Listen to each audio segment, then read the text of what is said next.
सुन भाई चाचा, सुन भाई दादू, ये नाटक है बड़ा कमाल का जादू। जादू?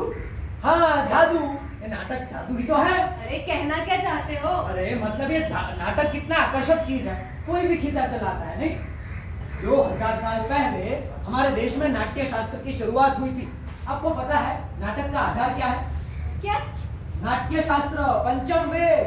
पंचम वेद? आज तक तो सिर्फ 4 वेद ही सुना। ये पंचम वेद क्या होता है? पंचम वेद यानी नाट्य शास्त्र, चतुर्थ वेद यानी कि अथर्व वेद तक आते आते हमारे ऋषि मुनियों को मैथमेटिक्स, विज्ञान और फिलोसॉफी जैसे टॉपिक्स के बारे में पता चल गया था।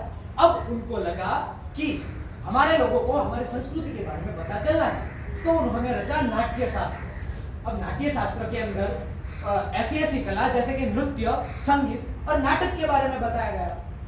तो इसकी रचना किसने की थी? इसकी रचना की थी हमारे ऋषि भरत मुनि ने। इसका मतलब है डिसिप्लिन, लिटरेसी।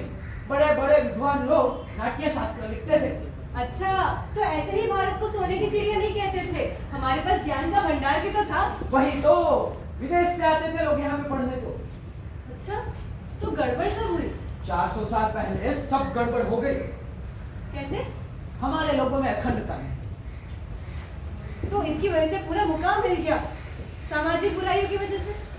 वही तो, हमारी सारी नींव टूट गई। बुराइयां क्या थी? बुराइयां थी आलस्य, नशा।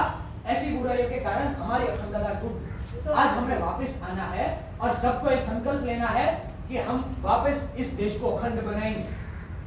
सोने की चिड़िया भी तो बनाएंगे। हाँ। इस चिड़िया को सोने के आवरण में करने के लिए नाटक एक बहुत बड़ा माध्यम है।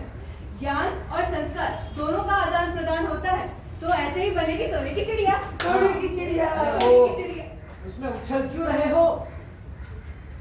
तो भैया आप ही बताइए, ऐसे कौन से विषय हैं जो हम नाटक के द्वारा बता सकते हैं लोगों को और जागरूक कर सकते हैं? मैं बता, अगर आप शिक्षण क्षेत्र में हो तो शिक्षण के माध्यम से लोगों को जागरूक करना है। और स्त्री सशक्तिकरण एक बहुत अच्छा टॉपिक है लोगों को जागरूक करने के लिए। स्त्री सशक्तिकरण से राष्ट्र समर्थ। हाँ। और कौन से टॉपिक हो सकते हैं, जरा बताइए। नशा मुक्ति। नशा मुक्ति एक बहुत अच्छा मुद्दा है, लोगों को नाटक के जरिए से जागरूक करने। सही बात है। सही बात। और कोई बताइए। अरे मैं ही बताऊं क्या? एक तो तुम बताओ, स्क्रिप्ट में कोई तो अपना तुम्हारे पास। मैं बताऊंगा। दहेज प्रथा। हाँ। हाँ साहब, मेरी बहन को बहुत सताते थे साहब दहेज के लिए साहब। अब उनके लिए भी जागरूकता तो फैलानी पड़ेगी ना। लेकिन ये कैसे फैलाएंगे? नाटक के माध्यम से। सिंपल, जो भी प्रॉब्लम आपको दिखे उसको नाटक में कन्वर्ट कर दो और लोगों को इसके बारे में जागरूकता फैला दो। सही बात है कि नहीं? इसके जरिए मनोरंजन भी हो जाएगा और जागरूकता भी फैल जाएगी। मनोरंजन का मनोरंजन और नाटक का नाटक। हाँ। इससे लोगों को ज्ञान मिलेगा, वो अलग। हाँ, तो सिंपल सी बात है, सबको देश मजबूत होगा, मनोरंजन होगा और जागृति फैलेगी। तो इसी के जरिए, नाटक के जरिए हम सब में जागृति फैलाएंगे। और आज के दिन हम एक प्रण लेंगे, सब अपने हाथ आगे करेंगे और मैं जो बोलूं वो आप साथ में दोहराएंगे। हम ये प्रण लेते हैं कि